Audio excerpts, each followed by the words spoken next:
Hello my dear students. पिछले episode में हमने आपको एसिड बेस के कुछ एग्जांपल्स तक के बताए थे।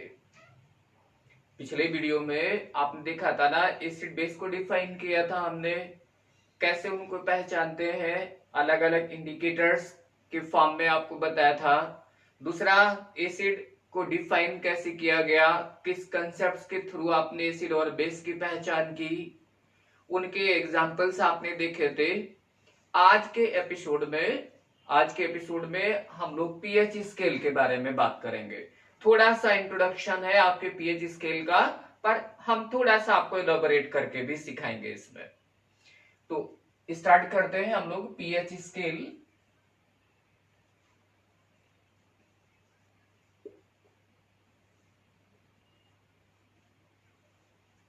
आप लोगों ने सुन रखा है ना, पीएच कुछ पीएच जैसी चीज कोई होती है। तो पीएच होती क्या है ना, ये सुन रखा आप सब लोगों ने। जैसे आप कहते हैं ना कि भाई ब्लड का पीएच 7.5 है। आपके अलग अलग सब्सटेंसेस का पीएच आप मेजर करते हैं ना, लोग बताते रहते हैं ऐसे कि ये इसका पीएच इतना है, इसका पीएच इतना है। जैसे हमने एक एग्जांपल आपको दिया, जैसे ब्लड का पीएच हमारा 7.5 होता है, मिल्क आप लेते हैं उसका अलग पीएच होता है। घर में आपके अलग अलग सब्सटेंसेस, जैसे किचन में आप कई चीजें यूज करते हैं ना, मान लो अगर नींबू आप निचोड़ करके रखो ना, और अगर उसका पीएच मेजर किया जाए तो हो सकता है ये पीएच इसका 4 to 5 के बीच में पाया जाए, अगर कंसंट्रेटेड आपने उसका जूस लिया है। डाइल्यूट कर दोगे तो पीएच आपका 6-7 के बीच में लाई करेगा। तो पीएच होता क्या एक्चुअल में, वो चीज हम लोग देखते हैं। यहां पर जो पी टर्म यूज किया गया है ना, पी का मतलब होता है पावर। पी का मतलब क्या है, यहाँ पर पावर है। और किसका पावर लिया गया है, ये 10 का निगेटिव पावर्स पे जब आप हाइड्रोजन आयन को रिप्लेस करते हैं ना, तो हम इसे पीएच कहते हैं। तो pH is the negative powers of 10 of hydrogen ion concentration. ये अच्छे से समझ लीजिए, आपके 10th के बुक में नहीं गिवन है। वो तो डायरेक्ट पीएच ऐसे लिखना सिखा दिए है ना, तो थोड़ा सा इसकी मीनिंग समझते हुए चलिए। तो पीएच की मीनिंग हमने आपको बताया कि जब आप 10 के नेगेटिव पावर्स में हाइड्रोजन आयन कंसंट्रेशन को प्लेस करते हैं, तब इसे पीएच कहा जाता है। तो पीएच का मतलब ये हो गया 10 का negative power of hydrogen ion concentration. अगर आप स्क्वायर ब्रैकेट के अंदर H पॉजिटिव आयन को प्लेस कर देते हैं ना, तो ये जो स्क्वायर ब्रैकेट टर्म यूज किया गया है, ये कंसंट्रेशन को मेजर करता है। कंसंट्रेशन के बारे में हम लोग आगे बात करेंगे। फिलहाल सिर्फ इतनी मीनिंग आप याद रखिए यहाँ पर कि pH is the negative powers of 10 of hydrogen ion concentration. PH को निकालने का हम फॉर्मूला भी जानते हैं कि जैसे अगर पीएच आपको कैलकुलेट करना हो तो आप लिखते हैं negative log base 10 hydrogen ion concentration. ये पीएच को फाइंड करने का फॉर्मूला होता है।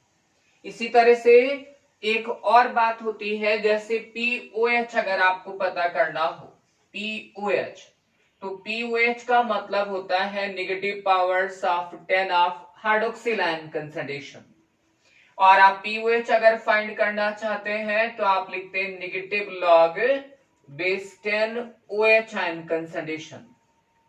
अब ये दो आपके फॉर्मूले हमने लिखा दिए हैं। pH equal to negative log base 10 hydrogen ion concentration and POH equal to negative log base 10 OH ion concentration। तो आपके यहाँ तो इस पर न्यूमेरिकल्स वगैरह नहीं दिए गए हैं, केवल आपके यहाँ स्केल डिस्क्राइब किया गया है। तो हम आपको पीएच स्केल के बारे में बात करते हैं। देखिए, आप एक जैसे स्केल बनाएंगे ना, ये हमने एक स्केल ड्रॉ किया।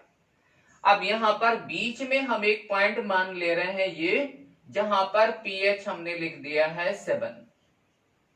किसी भी सब्सटेंस का अगर पीएच 7 होता है तो हम उस सब्सटेंस के नेचर को न्यूट्रल मानते हैं।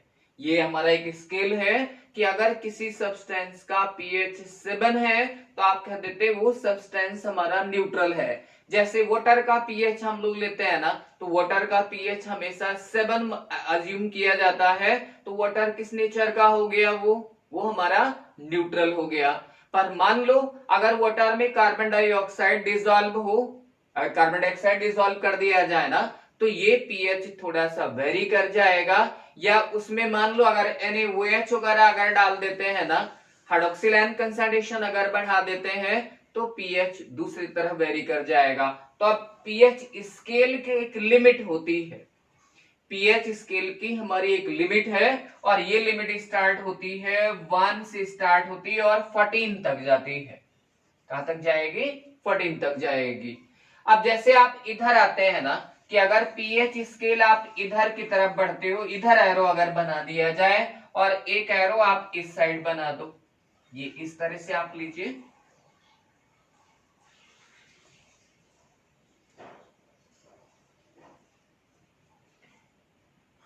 जैसे यहां से लेते हैं ना 1, यहां पर हमने मान लिया ये आपका 2 है, ये आप ले लीजिए 3, यहां पर 4 ले लो, ये आपका 5 है, और यहां पर 6, और यहां पर हमने 7 मान लिया है। इसी तरह से आप इधर ले लो, ये आपका 8 हो गया, ये 9, ये 10, दिस इज 11, 12 एंड 13, और लास्ट में 14 ले लीजिए। तो ये 8 मान लीजिए, ये 9 है, ये 10, ये 11, ये 12 एंड दिस इज 13। ये पीएच स्केल है। हमने इस स्केल में बीच में एक पॉइंट माना है जहां पर पीएच की वैल्यू हमने 7 एज्यूम की है। तो ये जो 7 जहां पर एज्यूम किया है ना, इसको हम कहते हैं neutral point. This is a neutral point. अब जब आप पीएच 7 से कम की तरफ चलोगे ना, मतलब 7 से 1 की तरफ जब आप आते हैं, तो इधर क्या होता है, इधर acidic nature increases.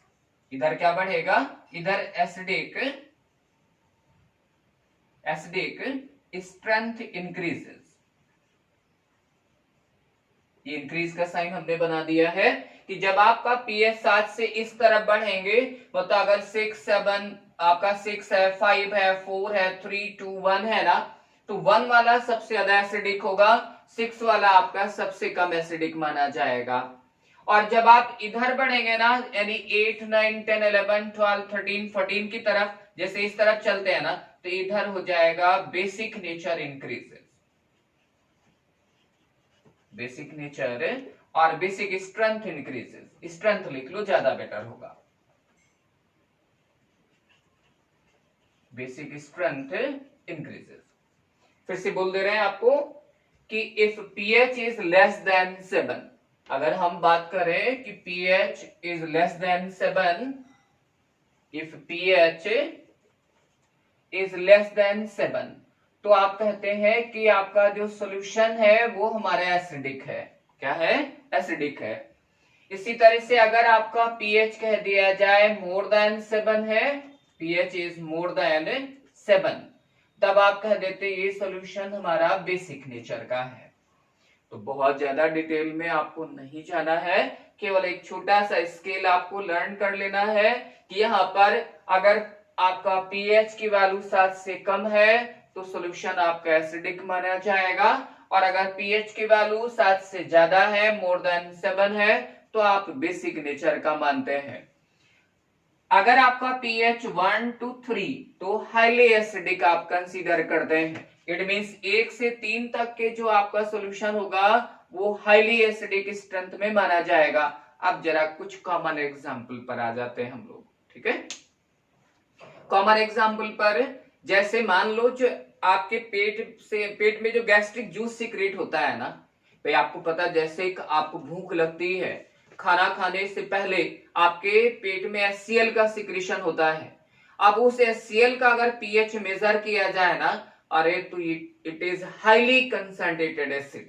It means उसका pH हो सकता है आपका 1 to 3 के बीच में लाई करे। तो जो हमारे स्टमक में HCl सिक्रेट होता है ना, उसका pH आपका 1 से 3 के बीच में लाई करेगा। ये आपका हाईली एसिडिक pH माना जाता है। इसी तरह से कुछ आपके अल्कलाइन चीजें आप लेते हैं ना, जैसे हमने कहा था ब्लड का pH आपका 7.5 होता है, तो मोर देन 7 है, इसका मतलब अल्कलाइन नेचर का हो गया, बेसिक नेचर का हो गया। आप जैसे कुछ सॉल्ट्स होते हैं आप वाटर में डिसॉल्व करिए, और अगर उसका पीएच मेजर किया जाए ना, तो कुछ सॉल्ट्स तो आपके न्यूट्रल नेचर के, जैसे कॉमन सॉल्ट लिया जाए तो उसका सॉल्यूशन न्यूट्रल होता है। पर कुछ और सॉल्ट्स होते हैं, जैसे सोडियम एसिटेट ले लिया जाए, सोडियम एसिटेट को अगर वाटर में डिसॉल्व करके उसका पीएच मेजर करें तो उसका पीएच हमेशा 7 से ज्यादा आएगा। अमोनियम क्लोराइड सॉल्ट लें अगर, तो अमोनियम क्लोराइड सॉल्ट अगर हम वाटर में डिसॉल्व करके उसका पीएच मेजर करें तो उसका पीएच 7 से हमें कम मिलता है। तो सभी सॉल्ट्स न्यूट्रल नहीं होते हैं, कुछ आपके एसिडिक सॉल्ट्स होते हैं, कुछ आपके बेसिक सॉल्ट्स होते हैं। तो वो आगे की कहानी है, वो आपके 11th क्लास की बात आ जाती है। यहाँ पर केवल छोटी छोटी चीजें आपको ध्यान में, एक फॉर्मूला आप चाहो तो और लिख सकते हो।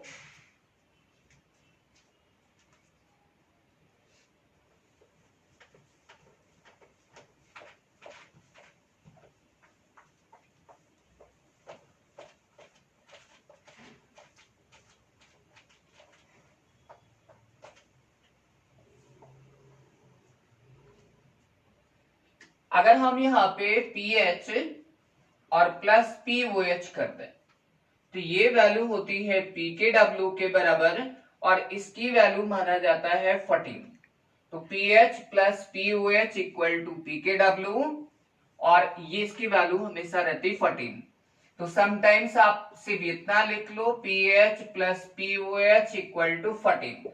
मान लीजिए अगर एक की वैल्यू हमको मालूम है ना, कि जैसे pH पता है, हमें POH कैलकुलेट करना है, तो 14 में से माइनस कर दीजिए तो हमको POH पता लग जाएगा। तो ये pH की कहानी हो गई। हमें उम्मीद है आप सब लोगों ने ये pH के बारे में अच्छी तरह से सीख लिया होगा। कुछ रिएक्शंस की बात करते हैं, जैसे एसिड और बेस की कुछ केमिकल प्रॉपर्टी की बात करते हैं। Chemical reactions of acid and base।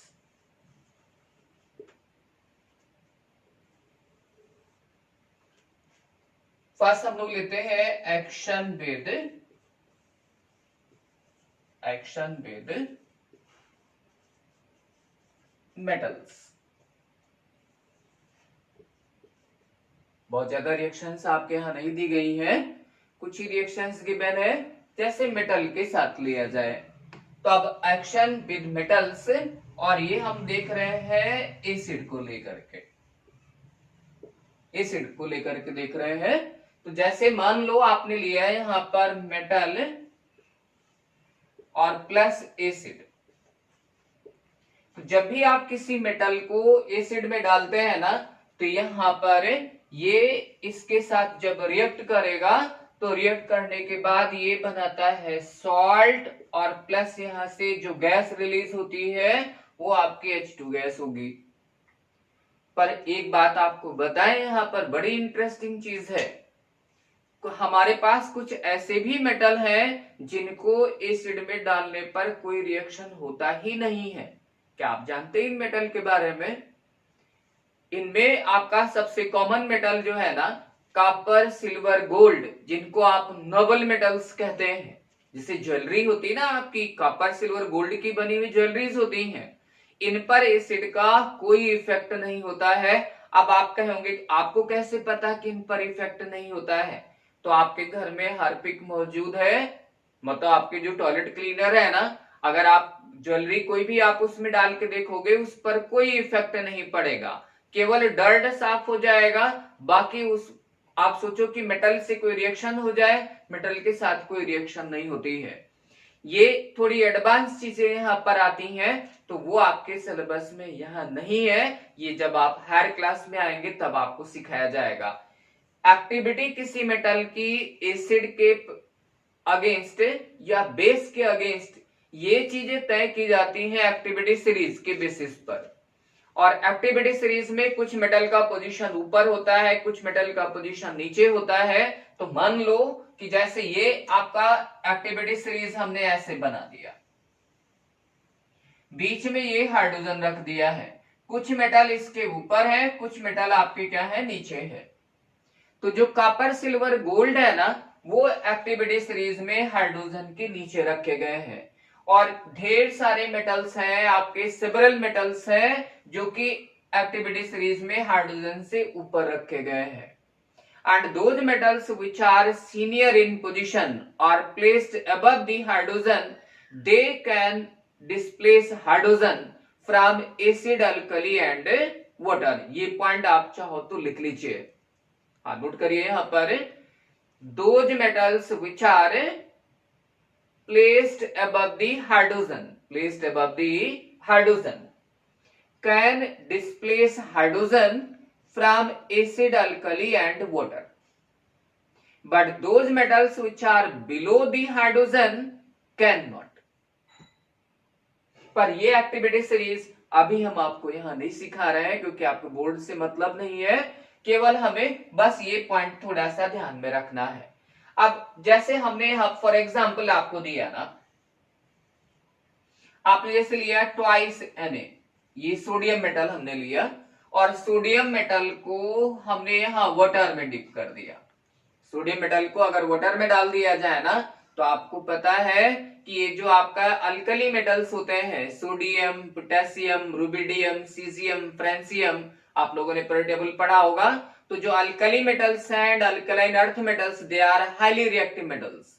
इनको अगर वाटर में डाला जाए तो कहा जाता है ना कि पानी में अगर आपको आग लगानी है भाई ना, आपको जादूगरी दिखानी है, तो हम क्या करते हैं, सोडियम का टुकड़ा पानी में डाला और आग लग गई। तो रिएक्शन इज हाईली एक्सोथर्मिक। यहां से ये इसके साथ रिएक्ट कर जाएगा और रिएक्ट करके बनाएगा ट्वाइस NaOH और प्लस यहां से ये H2 गैस बाहर आ जाएगी। तो ये जो हाइड्रोजन गैस हमारी बाहर रिलीज हुई है ना, यही हाइड्रोजन गैस जो है वो आग पकड़ने का रीजन भी है। भाई हाइड्रोजन गैस आपकी हाईली इन्फ्लेमेबल गैस होती है ना, तो रिएक्शन इज हाईली एक्सोथर्मिक, ढेर सारा हीट एनर्जी रिलीज होता है, हाइड्रोजन गैस यहाँ मौजूद है, बस तुरंत आग पकड़ लेगी। यहाँ पर मान लीजिए आप यहाँ पर लिए होते इसी सोडियम मेटल को आप एसिड के साथ रिएक्शन करा दो, जैसे H2SO4 में डाल दिया जाए, तो आप देखेंगे यहां से बनेगा सॉल्ट। ये अब बना आपका Na2SO4 और प्लस H2 गैस। देखिए H2 गैस अभी मेरे इसी एल्यूमिनियम को ट्वाइस Al प्लस ये ट्वाइस NaOH ले लिया जाए। भाई आपने देखा कि एल्यूमिनियम एसिड के साथ में भी रिएक्ट कर रहा है, और अगर बेस के साथ रिएक्शन करा दे तो ये बना लेगा ट्वाइस NaAlO2 और प्लस यहां से H2 गैस बाहर हो जाएगी। ऐसे मेटल जो आपके एसिड और बेस दोनों के साथ रिएक्ट करते हैं ना, उनको एम्फोटेरिक कहा जाता है। क्या कहते हैं, एम्फोटेरिक। इसी तरह से आप जिंक को भी ले लो, Zn प्लस से ट्वाइस NaOH, तो ये आपका बना लेगा यहां से Na2ZnO2 और प्लस H2, ये सोडियम जिंकेट बन गया यहां से। तो अब आप देख रहे हैं ना कि एल्युमिनियम और जिंक ये दोनों एसिड और बेस के साथ रिएक्ट करते हैं ना, तो ऐसे मेटल जो एसिड और बेस दोनों के साथ रिएक्ट करते हैं उन्हें एम्फोटेरिक कहा जाता है। एम्फोटेरिक का मतलब दोहरा नेचर, डबल जो नेचर शो करते हैं। तो ये आपके रिएक्शंस थे मेटल के एसिड और बेस के साथ में। तो इस वीडियो में, इस एपिसोड में बस इतना रखते हैं, इतना एंजॉय करिए। बाकी आपको अगले एपिसोड में, नेक्स्ट वीडियो में और सारी जानकारी आपको दिया जाएगा, और देखना बिल्कुल ना भूलें।